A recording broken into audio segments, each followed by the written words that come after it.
직장을 떠난 뒤 가장 먼저 찾아온 건 해방감이었습니다. 알람 없이 맞는 아침, 보고서 없는 하루, 회의 없는 시간. 하지만 그 자유는 오래가지 않았습니다. 며칠 지나지 않아 그 자리를 차지한 건 막막함이었습니다. 이제 나는 뭘 해야 하지?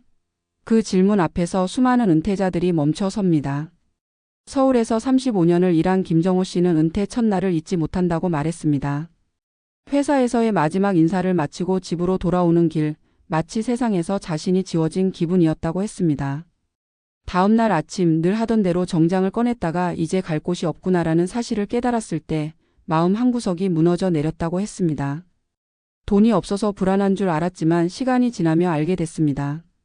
진짜 두려움은 나의 쓸모가 사라졌다는 감각이었습니다.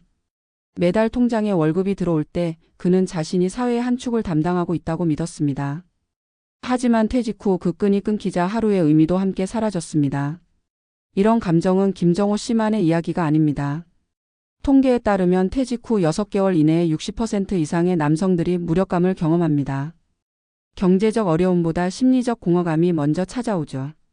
이를 통해 어떤 인정, 역할, 소속감이 사라지면서 스스로를 쓸모없는 사람처럼 느끼게 되는 겁니다. 부산에서 식당을 운영하다 은퇴한 62세 정미숙 씨는 이렇게 말했습니다. 매일 손님들과 대화하고 재료를 고르고 음식을 내던 그 시간이 제 삶의 전부였어요. 근데 그게 멈추니까 제 존재가 멈춘 것 같았어요. 통장에 돈이 남아 있어도 하루가 너무 길었어요. 많은 은퇴자들이 퇴직 직후 재정 계획을 세우느라 바쁩니다. 연금, 퇴직금, 주식, 부동산. 하지만 정작 중요한 것은 돈이 아니라 시간을 다루는 법입니다. 직장 시절에는 시간이 부족해서 고통이었지만 은퇴 후엔 너무 많아서 고통이 됩니다. 계획 없는 시간은 사람을 서서히 지치게 합니다. 심리학자들은 이를 역설적 자유의 불안이라 부릅니다. 자유를 얻었지만 방향을 잃은 상태. 그 자유는 달콤하면서도 무겁습니다. 그래서 성공적인 은퇴자들은 공통적으로 한 가지를 다시 세웁니다. 바로 리듬입니다. 아침에 일어나는 시간, 몸을 움직이는 시간, 사람을 만나는 시간, 배우는 시간을 꾸준히 만들어갑니다. 전직 교사였던 이성환 씨는 퇴직 후 3개월 동안 아무것도 하지 않았다고 합니다. 처음엔 이제 좀 쉬자 싶었지만 그 기간이 길어질수록 우울감이 깊어졌습니다. 그러다 우연히 지역 도서관의 성인 독서 토론 모임에 나가면서 다시 세상과 연결되는 기분을 느꼈다고 합니다. 그는 말합니다. 내가 다시 말을 하기 시작한 건 누군가 내 이야기를 들어줬기 때문이에요. 사람은 단순히 생계가 아닌 관계 속에서 의미를 느낍니다. 그래서 은퇴 후 가장 먼저 해야 할 건 돈의 재정비가 아니라 나의 관계 재정비입니다. 직장 밖의 인간관계, 가족과의 거리, 그리고 자신과의 대화가 필요합니다. 많은 은퇴자들이 퇴직 후 배우자와의 갈등을 겪는 이유도 각자의 일상이 충돌하기 때문입니다. 서로 다른 속도로 하루를 보내다 보면 작은 말다툼도 깊은 상처로 번집니다. 서울 외곽에 사는 한 68세 부부는 이렇게 말했습니다. 퇴직 후 남편이 집에 있는 시간이 늘면서 부부 사이가 오히려 멀어졌어요. 예전엔 저녁에만 얼굴을 봤는데 하루 종일 함께 있다 보니 숨이 막혔죠. 서로에게 공간이 필요하다는 걸 뒤늦게 알았어요. 은퇴 후 두려움을 이겨낸 사람들은 공통적으로 작은 역할을 다시 만들어냈습니다. 봉사활동, 마을회관 강의, 그림 모임, 유튜브 채널, 텃밭 일기. 그들은 다시 무언가에 기여하기 시작했습니다.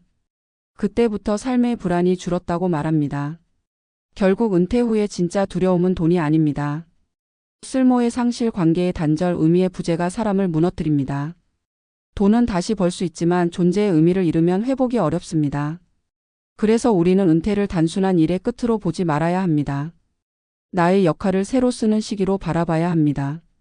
이제 중요한 질문을 남깁니다. 당신은 은퇴 후 누구로 살고 싶나요?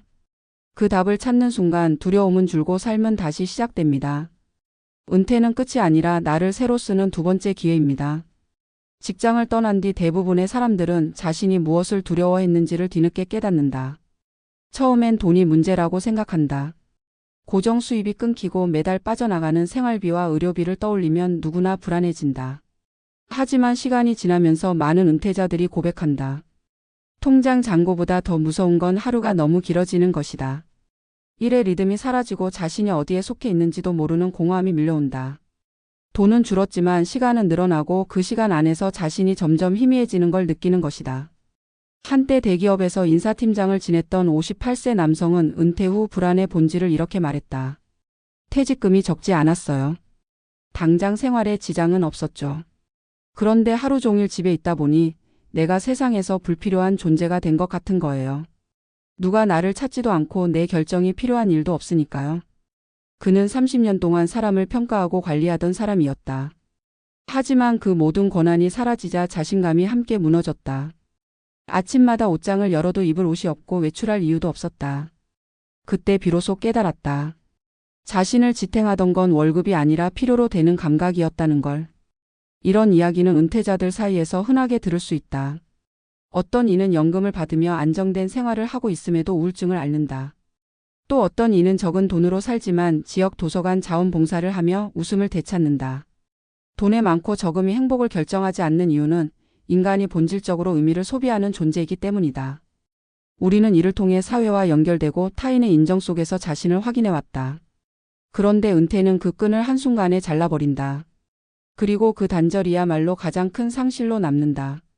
심리학적으로 보면 이는 정체성 상실의 문제다. 직장인은 직함과 역할로 자신을 설명해왔다. 나는 회사 과장이다. 나는 팀장이다. 하지만 은퇴 후에는 그 이름표가 사라진다.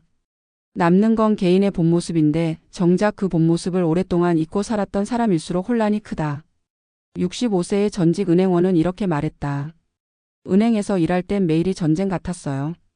그만두면 천국일 줄 알았죠. 그런데 막상 나와보니 나는 은행원이 아니라면 도대체 누구인가 하는 생각이 드는 거예요. 그 질문이 너무 무거워서 매일 술로 버텼습니다. 경제적으로 풍요롭다고 해서 심리적 안정이 자동으로 따라오는 것은 아니다. 오히려 돈이 많을수록 불안이 더 커지는 경우도 있다. 이 돈으로 몇 년을 버틸 수 있을까? 주식이 떨어지면 어떡하지? 같은 계산이 끝없이 반복되면서 삶이 다시 숫자에 갇히는 것이다. 반면 돈이 많지 않더라도 일상의 의미를 새롭게 설계한 사람들은 비교적 안정적인 정서를 유지한다. 그 차이를 만드는 것은 일의 대체제를 찾았는가의 여부다. 일을 다시 시작한다는 게 꼭 직장 복귀를 의미하는 건 아니다. 누군가에게 도움을 주거나 배우거나 함께 무언가를 만들어가는 경험 자체가 또 다른 형태의 일이다. 70세의 전직 교사 박모 씨는 은퇴 후 동네 아이들에게 무료 영어를 가르치기 시작했다. 처음엔 그저 심심풀이였지만 학생들이 늘고 학부모들이 감사 인사를 전할 때마다 마음속 허전함이 조금씩 메워졌다고 한다. 그는 이렇게 말했다. 내가 다시 살아난 건 월급이 아니라 이름을 불러주는 사람들 덕분이었어요. 이 말은 은퇴 이후의 핵심을 정확히 짚는다. 우리를 살게 하는 건 돈이 아니라 관계다. 관계의 단절은 은퇴 후 또 다른 심리적 위기를 부른다. 직장 시절엔 동료와 상사, 부하 직원이 하루 대부분의 시간을 채웠지만 퇴직 후에는 그 관계가 순식간에 사라진다.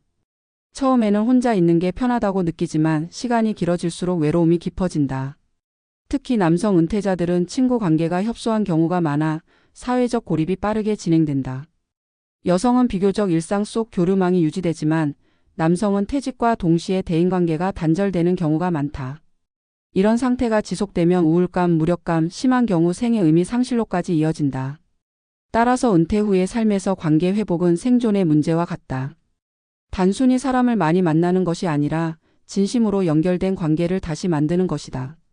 이를 위해 필요한 건 용기다. 오랜 시간 동안 자신을 지탱해준 사회적 역할이 사라진 뒤 새로운 관계 속에서 다시 자신을 드러내려면 낯선 환경에 뛰어드는 용기가 필요하다. 작은 동호회, 봉사단체, 독서 모임 등에서의 첫 만남이 그 출발이 된다. 은퇴 이후의 삶을 성공적으로 꾸려가는 사람들은 공통적으로 세 가지 원칙을 지킨다. 첫째, 시간을 다시 구조화한다.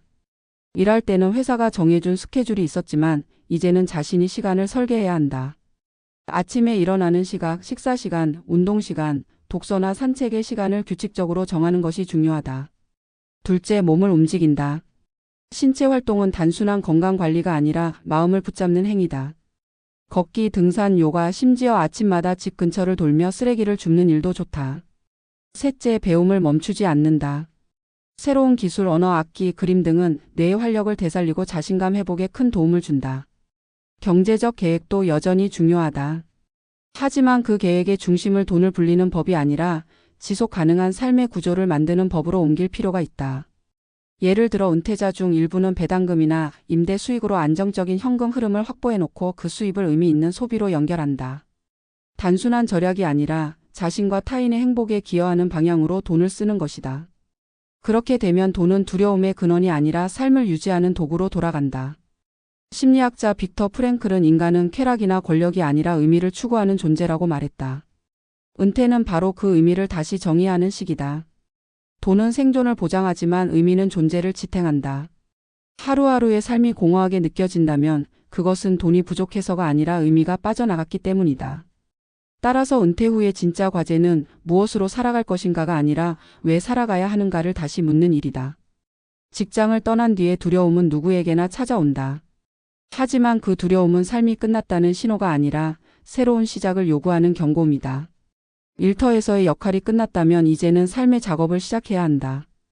자신의 시간, 관계, 의미를 다시 만들어가는 그 과정이 바로 은퇴 이후의 진짜 인생이다. 결국 은퇴란 인생의 퇴장이 아니라 무대의 전환이다. 우리는 더 이상 조직의 이름으로 불리지 않지만 여전히 세상과 연결될 수 있다. 누군가에게 작은 도움을 주고 배움을 이어가고 삶의 이야기를 나누는 순간 우리는 다시 살아있음을 느낀다. 진짜 두려움은 돈이 아니라 멈춤이다. 멈추지 않는 한 인생의 무대는 끝나지 않는다. 퇴직은 끝이 아니라 나 자신으로 살아가기 시작하는 첫날이다.